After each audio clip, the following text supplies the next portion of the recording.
માં બહુચર માતાનું મંદિર છે એ જગ્યાએ બોરુવનમાં આવી પહોંચ્યા। એ જગ્યાએ એક નાનકડું સરોવર હતું અને એ સરોવરને કાંઠે એક વરખડીનું વૃક્ષ હતું। પેલી કૂતરીએ સૌ પહેલા એ સરોવરનું પાણી પીધું અને ગરમી વધુ હોવાને કારણે કૂતરી સરોવરમાં આળોટવા લાગી। પણ અરે રે, આ શું થયું? એ કૂતરીમાંથી તે કૂતરો બની ગયો। આ જોઈ તેજપાલને ભારે નવાઈ લાગી। આ અચરજ શું છે? એની ખાતરી કરવા માટે તેજપાલે પોતાની લાલ ઘોડી સરોવરમાં ઉતારી અને કહેવાય છે કે લાલ ઘોડી પણ ઘોડો બની ગઈ।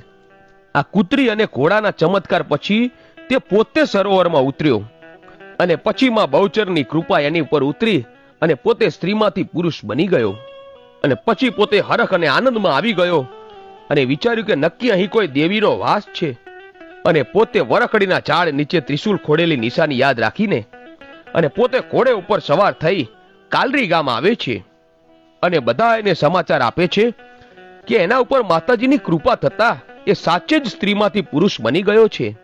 આખા નગરમાં આ વાત ફેલાઈ ગઈ। સૌ આનંદમાં આવી ગયા અને તેજપાલના સસરાને ઘરે પણ આ વાત પહોંચી ગઈ।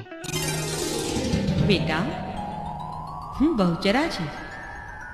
તારા સપને આવી કહું છું, મેં તારા જમાઈ તેજપાલને પરિવર્તિત કરી નારીમાંથી નર બનાવ્યો છે। હવે શંકા કુશંકા કરતો નહીં, આ મારો પરચો છે।